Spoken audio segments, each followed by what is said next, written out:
Many animal shelters across the state say that they are filling up with pets. But the question is, why is that? Fox 61's Julia LeBlanc looks into what's being done about the issue in our shelters and how you can help solve the problem.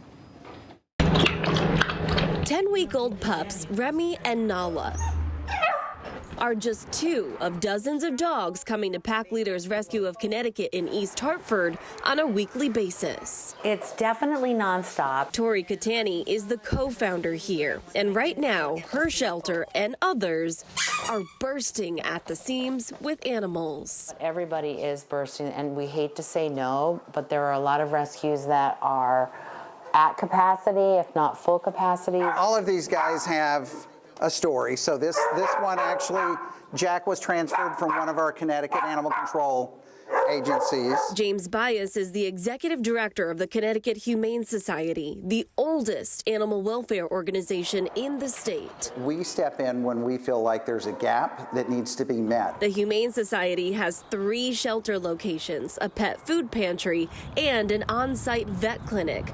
Throughout the pandemic, they found a flow that works. We've learned to use our foster homes more creatively than just using our shelter. But others are still struggling. Fewer animals are leaving and as fast as they're coming in. Bias says shelters were never meant to be long-term homes, but because of many factors, including behavioral and medical issues brought on by the pandemic, animals are staying longer than expected. The good news is more and more people are considering shelters as their first option. But we are seeing kind of people taking a look at their finances. Can they afford to acquire a new pet? For the same reason, some are having a hard time keeping their furry friends. But we do see a lot of people that are abandoning their animals because they just can't take care of them. So what's the solution here? Well, there isn't just one. We have to get creative and start thinking, one, can we prevent an animal from being surrendered by keeping them in their home and providing services?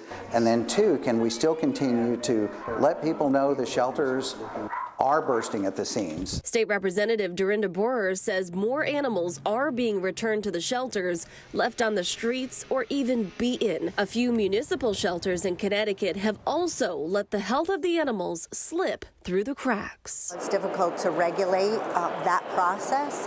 What we can create regulation and laws around is when the animals do go to the shelter to make sure it's a humane place. So, along with others, she has introduced a pair of bills. The first is the shelter bill, which will better regulate the temperature of animal shelters, set standards for sanitary and housing conditions, and change the reporting process, which would require a report by the animal control officer by the Department of Agriculture within 5 days of an investigation of a complaint. And within 30 days, that report needs to go to the chief elected official of that municipality. The primary goal is to protect the animals, but also municipal shelters are paid for with our tax dollars. Another bill focuses on animal cruelty. It would require veterinarians to report suspicions of dog fighting, create a possession ban where if someone is convicted of animal cruelty, they're banned from owning, adopting, or volunteering with animals for 5 years.